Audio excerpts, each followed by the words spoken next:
សួស្តីលោកគ្រូថ្ងៃនេះខ្ញុំមកធ្វើបទបង្ហាញអំពី network final project នៃឆ្នាំទី3ឆ្នាំទី2វាជា network បញ្ចប់ឆ្នាំនៃមុខជា networking សមាជិកក្រុមខ្ញុំមានដូចជាមីសុនខ្ញុំចិនមីហើយ Valentina ហើយវិមានចូលដល់ slide បន្ទាប់យើងមកដល់ចំណុច content ហើយនៅក្នុង content វាមាន5ចំណុច goal ធំៗដែរដូចយើងឃើញមានទី1 project overview ទី2 network ទី banking network ទី3 campus network ទី4 core network ហើយទី5គឺ conclusion អញ្ចឹងចំណុចទី1គឺ project overview project overview គឺនិយាយទៅ project ហ្នឹងគោលបំណងគឺយើង build network system មួយហើយនៅក្នុង virtual machine ដើម្បី simulation វាដូចថាវាមាន banking អញ្ចឹងយើងបង្កើតមកដាក់ route ដាក់អីទៅហើយយើង config លើហ្នឹងប៉ុន្តែនៅក្នុង virtual world វាមិនជា real world ទេដើម្បី simulation ហើយចូលដល់ចំណុចបន្ទាប់ជាចំណុចទី2គឺ banking ហ្នឹងហើយដូចយើងឃើញនៅនេះគឺជា network topology របស់ banking ហើយ task វាមានដូចនៅខាងក្រោមនេះវាមាន IP allocation VLAN configuration and trunking router on street inter VLAN DHCP OSPF telnet ហើយនិង SSH ASL ហើយចុងក្រោយគឺ FortiGate យើងចូលមកដល់ task ដំបូងគេ input គឺ IP allocation ហើយនេះដូចយើងឃើញនៅក្នុងហ្នឹងតែនេះខ្ញុំកាត់យកតែចំណុច sector វាមួយវាមាន customer facing role sales and business role IT ហើយនិង technical team finance and accounting អាហ្នឹងវា sector មួយនៅក្នុងbanking system ហើយក្នុង sector មួយហ្នឹងវាមាន host ផ្សេងគ្នាហើយដូចយើងឃើញនេះ50 20 10 30ហើយនៅចំណុចនេះគឺយើងត្រូវធ្វើគឺជាការបែងចែកVLAN ជាការបែងចែក VLAN ហើយនឹងការធ្វើ subnetting បែងចែក subnet វាមានមែនហើយយើងមើលមកតែយើងចែក subnet បែបម៉េចយើងមើល sector ណាមាន host ច្រើនជាងគេយើងបែងចែកពីធំមកទូចដំបូងគឺ50បន្ទាប់មក30 20ហើយនិង10 host ហើយនេះគឺជាការបែងចែក30មុនគេហើយខាងក្រោមនេះគឺជា network address របស់ sector មួយហើយទៅខាងមុខទៀតយើងនិយាយពីការ VLAN configuration អានេះជា task បន្ទាប់ពីយើងបែងចែកមកហើយយើងបែងចែក subnet ហើយយើងចូលទៅ config នៅក្នុង switch ទី1និយាយទៅគ្រប់ sector ទាំងអស់វាមាន switch មួយយើងចូលទៅបែងចែកយើងចូលទៅ config នៅក្នុងហ្នឹងទៅហើយអានេះដំបូងគេគឺធ្វើលើ switch ទី1ហើយ comment នៅខាងក្រោមហ្នឹង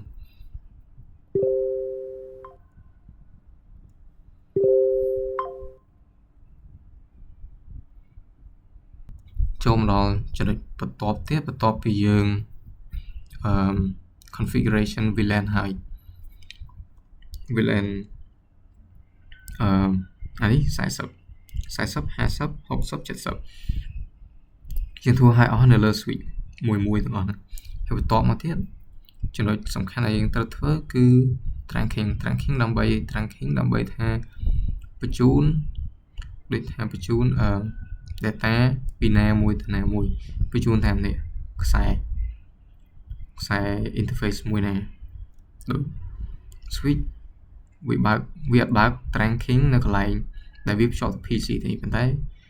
យើងធ្វើ trunking នៅលើខ្សែនេះ e0/0 ភ្ជាប់ទៅ IUTP ហើយ interface e0/2 នឹងគឺយើងទៅធ្វើ tracking កន្លែងហ្នឹងមួយនៅលើ switch ទី1 switch ទី2ក៏ធ្វើនៅកន្លែងហ្នឹងប៉ុន្តែ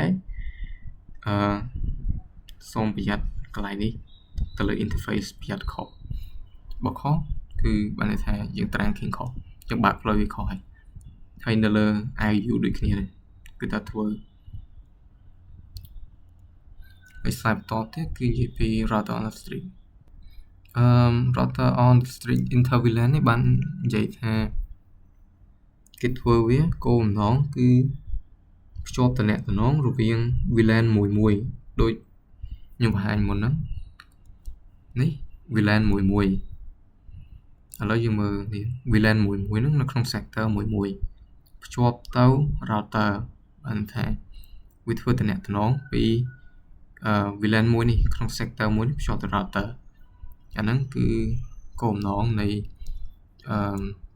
router on the street បន្តមកទៀតយើងធ្វើ DHCP DHCP configuration ហ្នឹងគឺវាជា protocol មួយដែលគេប្រើដើម្បីសម្រាប់ assign IP ឬក៏សម្រាប់ assign IP ឬក៏ subnet default gateway អីហ្នឹងទៅឲ្យ device ផ្សេងៗដូចជា PC switch route ឬក៏អីផ្សេងទៀត IU អញ្ចឹងទៅបន្ទាប់ពីយើងធ្វើ DHCP ហើយនេះគឺជា command ដែលយើងប្រើសម្រាប់បង្ហាញឬក៏ confirm ថាយើង config នឹងត្រូវដែរអត់ខាងនេះខ្ញុំបានធ្វើនៅលើrouter ទី4ដាក់ទៅគឺចេញមកបែបនេះ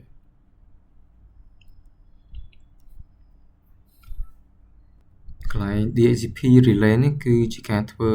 request ទៅលើ DHCP server ហើយនេះគឺជា command របស់វាយើងមើលកន្លែងនេះ interface វាដាក់ fa0/0.40 កន្លែងនេះ interface បូកជាមួយលេខរបស់ VLAN បានថាវាទៅជា sub interface ហើយ command គឺ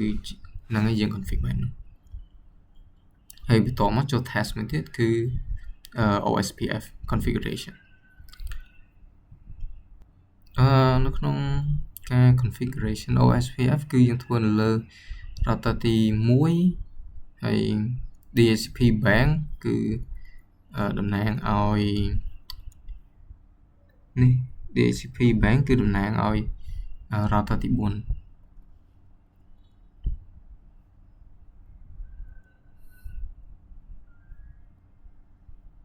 ហើយនឹង IP admin ហើយនឹង router ទី3ហើយនេះគឺជា command ដែលយើងប្រើសម្រាប់ config ទៅលើ OSPF យើងធ្វើទាំងអស់ហ្នឹងទាំងនៅលើ router ទី1router ទី4ដែលយើងតំណាងឲ្យ DHCP bank ហើយនឹង router ទី3ហើយនឹង IP admin ហើយនេះគឺជា command ដែលយើងប្រើនៅលើ DHCP bank IP admin ហើយនេះគឺជាការ config នៅលើ router ទី3ហើយបន្ទាប់ពីយើងបានបញ្ចប់ការធ្វើ DHCP configuration ហើយនឹង OSPF configuration ហើយយើងទៅតេស្តនៅលើ PC មួយតើវា request ទៅលើ DHCP server ហ្នឹងវាដើរអត់ហើយយើងបានធ្វើទៅលើ PC 1ដល់ PC 3គឺថាប្រើ command IP DHCP គឺតេស្តទៅគឺវាចេញបែបនេះយើងបានថាវាជោគជ័យ success ហើយបន្តមកយើងចូលទៅមួយទៀតកន្លែងនេះយើងតេស្តសាក ping យើងសាក ping ពី VLAN មួយទៅ VLAN មួយដោយចូលទៅក្នុង PC មួយដូចថាយើងចូលទៅក្នុង PC របស់ VLAN 40 អញ្ចឹងទៅអានេះ ping មកបានន័យថាវាចេញ84 បាយអីអញ្ចឹងបានន័យថាវាពិតជាដើរហើយនេះដូចគ្នា PC 3នៅលើ PC 4 ក៏វាដើរដែរហើយនេះគឺនៅលើ Telnet បញ្ជាក់បន្តិចមុនពេលដែលយើងធ្វើ Telnet គឺយើងត្រូវបង្កើត VLAN management ដែល VLAN management ហ្នឹងវាតំណាងឲ្យ VLAN 99 មូលហេតុដែលយើងបង្កើតដោយសារទៅលើ switch មួយហើយនឹង LU វាអត់មានIP address ទេអញ្ចឹងយើងអាចនេះវាអញ្ចឹងយើងអាច config វាបានដោយអត់ប្រើ IP បានទេអញ្ចឹងយើងត្រូវតែបង្កើតVLAN management ហើយគោលបំណងដែលយើងធ្វើ Telnet ហ្នឹងគឺដោយសារតែ Telnet វាអាចឲ្យយើងទៅ remote access ហើយនឹងគ្រប់គ្រងទៅលើ computer ឬក៏ device មួយចំនួនបានហើយបន្ទាប់មកចូលដល់ task មួយទៀតគឺ SSH configuration សម្រាប់ SSH configuration គឺគេប្រើដើម្បីគោលដៅគឺសុវត្ថិភាព security វាអាចដូចថានៅពេលដែលយើង send data ឬក៏ package អីមួយហ្នឹងទៅSSH ហ្នឹងវាអាចចូលទៅ encrypt បាននៅពេលដែល encrypt បានដូចថាយើង send អីទៅមួយដូចថាលេខឬក៏ឈ្មោះអីចឹងទៅនៅពេលដែលវា encrypt ទៅគឺបានថាយើងមើលឃើញយើងមិនមែនមើលឃើញទេគឺថាយើងមើលយល់ទេតើអត្ថន័យវាដើមបែបម៉េចហើយទៅដល់កន្លែង ACL នេះ ACL បើនិយាយឲ្យចំទៅគឺថាគោលដៅយកមួយណាធ្វើ host សម្រាប់ឲ្យចូលទៅ access ទៅ device មួយឬក៏យើងអាច deny ឬក៏បដិសេធមិនឲ្យមួយណាឬក៏មិនឲ្យ device ដែលជា host ហ្នឹងចូលមួយណាបានអាហ្នឹងគឺគោលដៅរបស់ ACL ហើយខាងក្រោមគឺជា command ដែលយើងប្រើហើយដូចករណីនេះដែរ banking គឺខ្ញុំយក IP admin IP admin ធ្វើជា host ហើយវាអាចចូលទៅ access ចូលទៅមើលទិន្នន័យនៅក្នុងPC មួយនៅក្នុង VLAN 40ហើយនិង PC ផ្សេងៗទៀតគ្រប់ VLAN គ្រប់ sector ទាំងអស់ហើយខាងក្រោមនេះគឺគ្រាន់តែប្រាប់ថាវាឲ្យ IP admin access ពីណាទៅណាដូចថាហើយវាមាន interface វាមានខ្សែសម្រាប់បញ្ជាក់ឆ្លងកាត់ខ្សែណាខ្លះF0/0 ហើយនិង F2/0 ហើយដូចយើងឃើញក្នុង command នេះអញ្ចឹងគឺយើងប្រើ sub interface ហើយកន្លែងណាដែលអត់មាន sub interface ដូចជាកន្លែងនេះខ្សែភ្ជាប់ពី router ទី1ទៅ IP admin F0/2 បត់មានលេខរបស់ inter VLAN ទេគឺយើងមិនបាច់ដាក់ sub interface ទេយើងដាក់តែ interface ទៅទេទៅអានេះហើយបន្ទាប់ពីពេលដែលយើង configure DH សំទោសមិន DHCP ទេគឺ ACL ហើយយើងអាចប្រើ command show IP access list ចូលទៅមើលបាន list ដែលយើងបង្កើតសម្រាប់ឲ្យអ្នកណាធ្វើ host ហើយ deny អ្នកណាគឺយើងអាចមើលបាននៅខាងក្រោមនេះបន្ទាប់ពីយើងឲ្យ ability ទៅ IP admin ហើយយើងចង់សាកថាតើ IP admin អាច ping ទៅ PC ទាំងអស់នោះបានអត់ឬក៏អាច ping ទៅ VLAN ទាំងអស់នោះបានអត់ហើយនេះគឺជាការ ping ដូចបានឃើញអញ្ចឹងមាន command ឲ្យ ping សម្រាប់ IP មួយហើយនេះ ping ទៅបានថាវាដែរវាជោគជ័យសឹងទាំងបាទជោគជ័យទាំងអស់ហើយសម្រាប់ការ configuration នៅលើFortiGate អានេះដូចជារូប topology មកប៉ុន្តែខ្ញុំកាត់យកទៅនេះបញ្ជាក់ថារូបពណ៌ខំនេះគឺ FortiGate ហើយនេះ test សម្រាប់ដែលយើងធ្វើទៅលើ FortiGate វាមាន configuration hostname IP interface OSPF BGP firewall policy ហើយនិង security profile ហើយមួយចុងក្រោយគឺ configure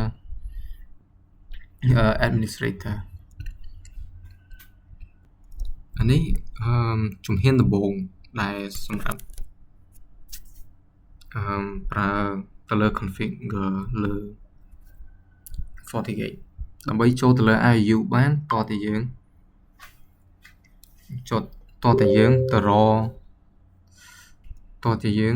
កIP របស់ port ដែលភ្ជាប់ពី FortiGate ភ្ជាប់ទៅ cloud ឥឡូវយើងទៅមើល port មួយណាដែលភ្ជាប់ពី FortiGate ហើយភ្ជាប់ទៅ cloud port ទី2ហើយនេះគឺជា command ដែលយើងប្រើសម្រាប់ស្វែងរក IP នៃ port ទី2កន្លែងនេះសម្រាប់ដាក់ឈ្មោះ user យើងអាចដាក់អីផ្សេងក៏បានហើយ password ដូចគ្នាយើងអាចដាក់អីផ្សេងក៏បានប៉ុន្តែ command ខាងក្រោមនេះគឺអាចដូរគឺត្រូវដាក់បែបនេះហើយបន្ទាប់មកគឺខ្ញុំប្រើ command ខាងក្រោមនេះ get system interface ហើយចូលទៅមើល port ទាំងអស់ទៅគឺឃើញថា port ទី2វាមាន IP ប៉ុណ្ណេះ 192.168.101.142 ហើយsubnet mask ពីខាងក្រោយនេះតែយើងបាច់ខ្វល់យើងមើលតែ IP វាបានហើយបន្ទាប់ពីបាន IP ហ្នឹងមកគឺយើងចូលទៅក្នុង browser ណាមួយដូចជា Microsoft Edge Firefox ក៏បាន Google ក៏បានឬក៏គេហៅ Chrome យើងចូលមកយើងវាយ IP របស់ port ហ្នឹងចូលទៅក្នុង search bar របស់ browser ហ្នឹងទៅហើយវា load ចូល GI ហើយអានេះគឺជារូបភាពឬក៏ជា GUI បន្ទាប់ពីពេលដែលយើងអាចចូលបានទៅលើ browser ហើយបន្តមក task ដំបូងគេគឺ configure hostname នេះ configure ទៅលើ hostname អានេះអត់មានអីបែបទេស្រួលដំបូងគឺ config តែបន្តិចគឺគ្រាន់តែចូលទៅដូរឈ្មោះដាក់ admin c ខ្ញុំដាក់ប៉ុណ្ណឹងតែ admin c ប៉ុណ្ណឹងបានហើយបន្តមកចូលមក test ទៀត configure interface interface កន្លែងនេះដូចគ្នាយើងអានេះខ្ញុំដាក់ navigation ហ្នឹងគឺជាផ្លូវនាំទៅការ config ហ្នឹងដូចយើងឃើញនៅនេះវាមាន dialog វាមាន menu របស់វាប៉ុន្តែដើម្បីចូលទៅ config បានតោះតែយើងរកមើលនៅក្នុងហ្នឹងយើងទៅដើម្បីស្រួលខ្ញុំដាក់ navigation ទៅហើយអានេះវាមាន port 2ស្រាប់ port ទី2គឺយើង config ហើយនៅលើ FortiGate យើងប្រើ command អីមុនហ្នឹងនៅលើ GNS3 ហើយបន្តមកប៉ុន្តែអាហ្នឹងយើងអត់ចង់បានអានេះ port ដែលអត់តមានប៉ុន្តែនៅក្នុងរូបនេះគឺមានហើយដោយសារខ្ញុំបានដាក់វាហើយ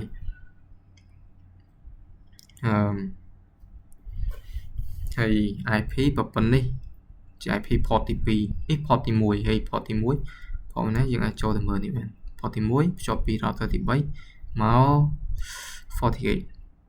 កន្លែងហ្នឹងគឺអត់ទាន់មានខ្ញុំចូលទៅ assign IP វាដែរនេះ IP 172.10.200 នេះហើយកន្លែងនេះគឺ IP វាចំតាណានេះគឺ IP វាប៉ុណ្ណេះ200.2 ហើយចូលដល់បន្តទៀតគឺ configure OSPF ហើយនេះគឺ navigation ដែលខ្ញុំបកស្រាយនៅ test មុនហើយចូលមកនេះ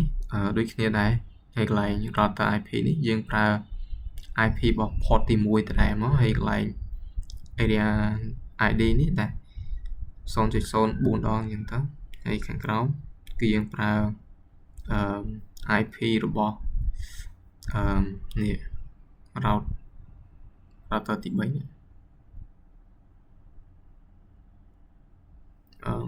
ហ្នឹង test OSPF ចប់ចូល test មួយទៀត BGP កន្លែង BGP នេះវាអាស្រ័យទៅលើ network មួយទៀតដែរ core ដូចខាងក្រោមនេះវាមាន public sector វាមាន campus វាមាន banking ហើយខ្ញុំធ្វើ banking សម្រាប់រង banking អញ្ចឹងទៅវាភ្ជាប់ទៅ neighbor 2យើងមើល neighbor ហ្នឹងស្អីគេអាណាភ្ជាប់ជាមួយ router ទី 5 banking នេះវាមានខ្សែមែនខ្សែ2ចេញពី router ទី 5 ជាប់ទៅ router 2 router 1អញ្ចឹង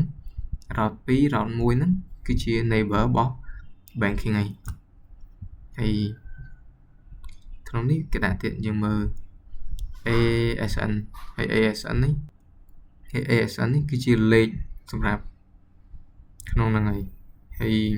route ទី 1 route ទី 2 វាមាន loopback របស់វា route ទី 1 1.1.1 4 ដងហើយ route ទី 2 2.2.2 4 ដងអាហ្នឹងយើងអាចដាក់បានតាមចិត្តយើងចង់ដាក់ហើយបន្ទាប់មកកន្លែងនេះចូលម្ដងកន្លែងនេះគឺយើងលេខខាងលើនេះ local AS គឺយើងប្រើលេខរបស់ ASN របស់ banking ហើយបន្ទាប់មកកន្លែង IP នេះគឺយើងប្រើ loopback របស់ route ទី 1 loopback របស់ route ទី 2 ហើយនេះគឺជាលេខ ASN របស់ route ទី 1 និង route ទី 2 ហើយនេះគឺជា IP របស់neighbor របស់វាជា IP របស់ neighbor របស់វាមាន3 neighbor ហើយយើងទៅមើល neighbor ណាខ្លះនេះគឺនៅខាងមុខសំទោសវាមិន neighbor នៅក្នុងហ្នឹងទេគឺវានៅខាងមុខ topology ធំនេះ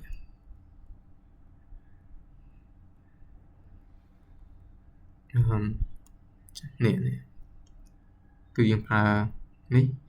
address នេះមួយ address មួយនេះមួយហើយមួយនេះដែរនោះតមកគឺយើងចូលទៅ test មួយទៀតទៅលើ configure firewall policy ហើយនិង security profile ហើយកន្លែងនេះខ្ញុំបានបញ្ជាក់ហើយកន្លែងយើងត្រូវកែកន្លែងនេះដាក់ឈ្មោះ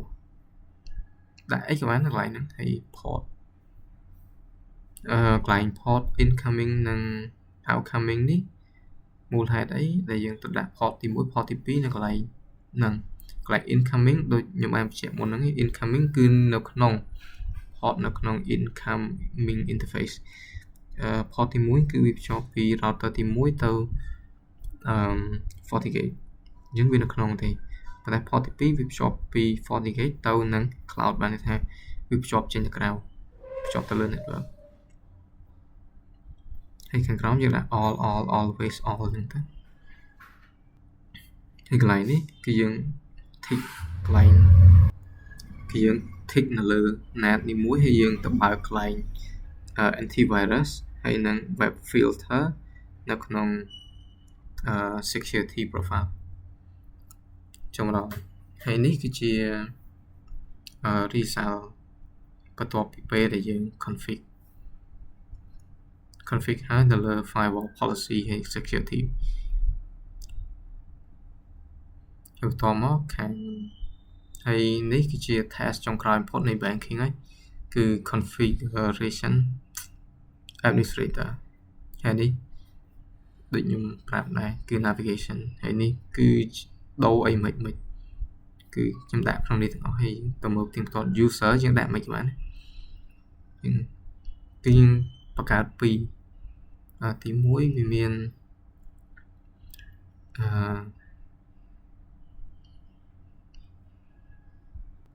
យើងបង្កើត administrator ពី banking admin មួយហើយយើងដាក់មក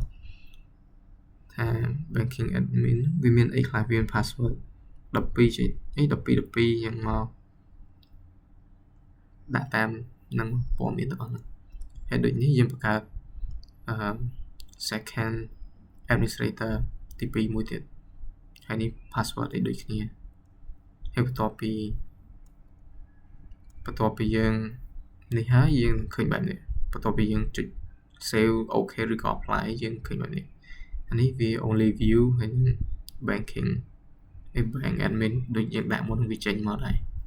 ហើយប៉ុណ្ណឹងគឺចប់ banking យើងមកដល់ចំណុចមួយទៀតបន្ទាប់ពីចប់ banking ហើយគឺ campus network ម្ដងហើយនេះគឺជា campus topology បន្ទាប់ពីពេលដែល update ហើយឥឡូវយើងទៅមើលចាស់អានេះគឺជា task ដែលសម្រាប់ប្រើ chain topology inter VLAN STP OSPF សម្រាប់ routing port security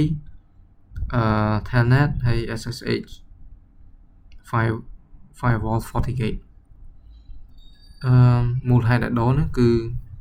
កន្លែងនេះប្រើ route ទៅច្រើនពេកយើងកាត់បន្ថយ route ទៅហើយអានេះ topology ចាស់រូប topology ថ្មីដែលយើងឃើញគឺផ្លាស់ប្ដូរនៅកន្លែងនេះនៅកន្លែង stem building ហើយ building A គឺកាត់បន្ថយច្រឡំកាត់បន្ថយ route ដកIU ចេញកន្លែងដក IU ចេញពីកន្លែង stem building ហើយនឹងbuilding A នេះដកចេញពីដូចគ្នាប៉ុន្តែក្រៅពីហ្នឹងអត់មានដកទេថែមកន្លែងនេះមួយទៀតថែម cloud ហើយបន្ទាប់មកយើងធ្វើការ config STP access port ហើយ trunking ទៅលើ building stem ហើយនិង building A building B ហើយនេះគឺជាការ config នៅខាងក្រោមហើយនេះគឺជា result បន្ទាប់ពីពេលដែលយើងធ្វើការ trunking ហើយបន្តមក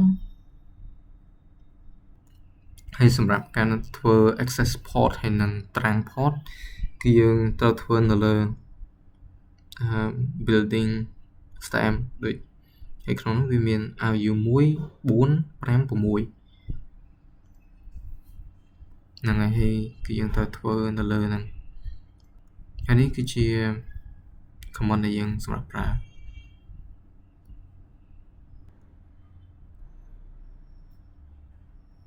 ហើយនេះគឺជាការធ្វើ access port and trunking នៅលើអគារ A building A នៅលើ switch ទាំងអស់វាមាន IU 2 IU 7 IU 8ហើយនេះដូចគ្នាជាការធ្វើ access port and trunking នៅលើ building B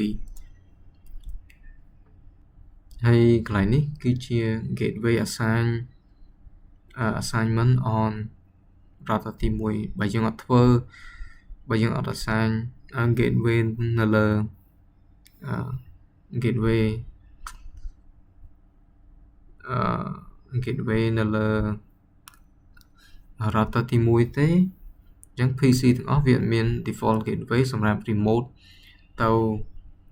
router ទី1ទេអញ្ចឹងបើន័យថា router ទី1វាអត់មាន local network ដើម្បី routing ហើយ OSPF ក៏អាចធ្វើ route បានដែរចូលដល់កន្លែងនេះគឺជាការធ្វើ STP configuration នៅលើ core switch បើយើងអត់ធ្វើ STP ទេគឺវាអាចនឹងមានដូចជាវាមាន loop វាជាប់ loop វារកផ្លូវទៅណាអត់បានទេវាជាប់ទៅហើយដើម្បី block redundant ដូចខ្ញុំនិយាយ redundant ហើយ loop នឹងដូចគ្នា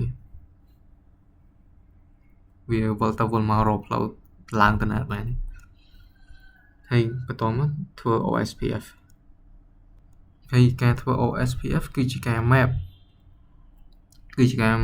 បន្តមកវា route ពី student data ទៅ IT center នេះគឺជាការធ្វើ OSPF នៅលើ route ទី1និង route ទី2ហើយនេះគឺជា command បន្ទាប់គឺជា result បន្ទាប់ពីពេលដែលយើងធ្វើ OSPF ហើយនេះគឺជា command ដែលយើងប្រើសម្រាប់ស្វែងរក result ហើយនេះគឺជា configure DHCP ហើយនេះគឺជាការធ្វើ DHCP request ទៅលើ IP ទៅលើ IP ទី6ហើយលើ IP ទី1ហើយនេះគឺជាការ ping រវាងពី VLAN 10 ទៅ VLAN 20ទៅលើដែលប្រើ PC1 ហើយនេះគឺជាការ ping ដែរពី VLAN 10ដដែលប៉ុន្តែមិនមែនទៅ VLAN 20ទេគឺទៅ VLAN 30លទ្ធផលគឺជោគជ័យពីដើរកន្លែងនេះ port security មូលហេតុដែលយើងធ្វើ port security ស្អាតចេះswitch ទាំងអស់ហ្នឹង by default គឺថាវាបើកហើយវាឲ្យគ្រប់device ទាំងអស់វាអាច connect ទៅបានប៉ុន្តែបន្ទាប់ពីធ្វើ port security ហើយគឺវានឹងកាត់ផ្ដាច់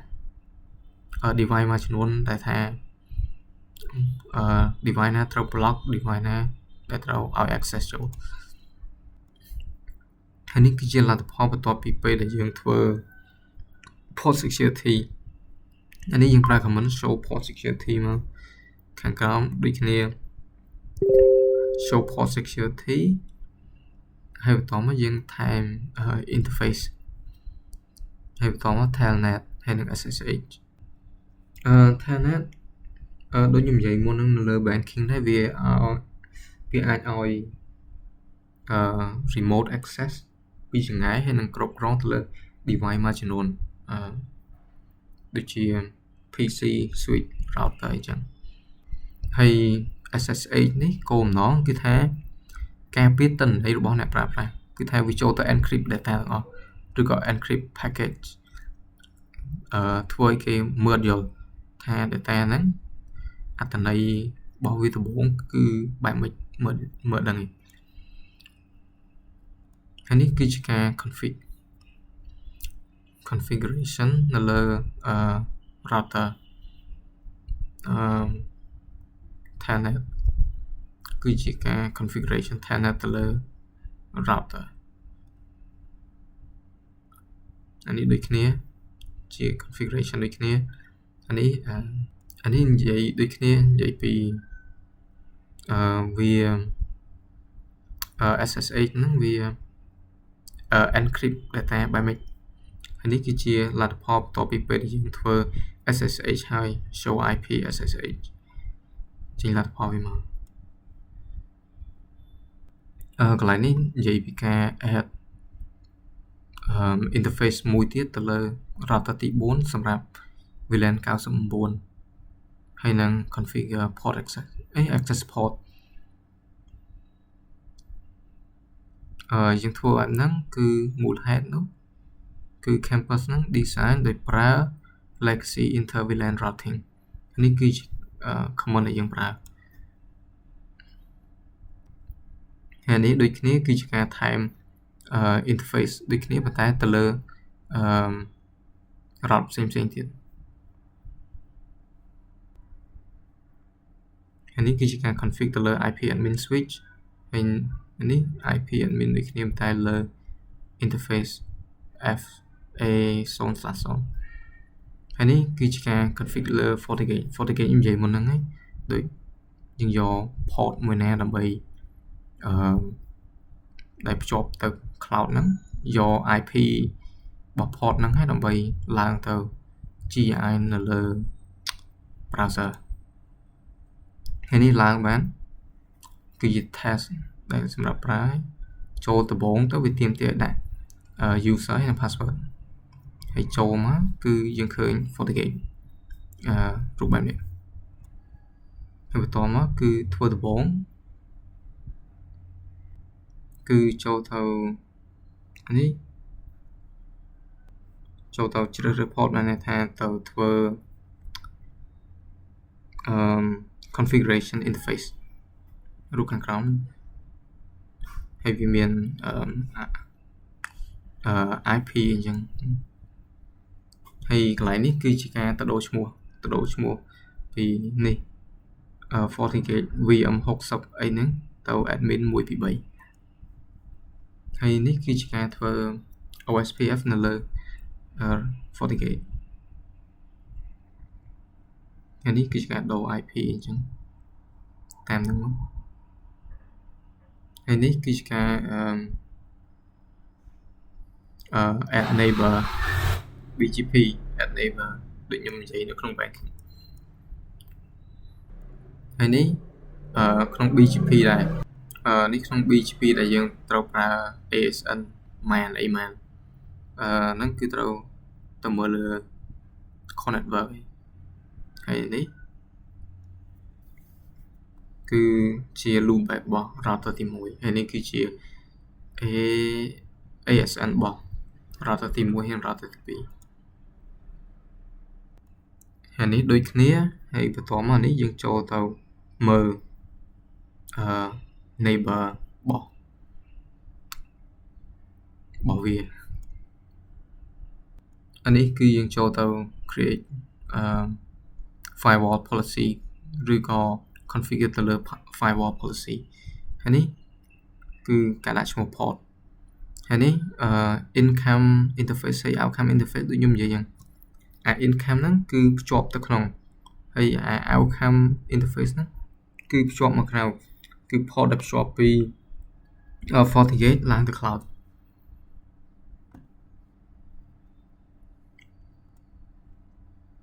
ហើយនេះគឺជាការធ្វើ configuration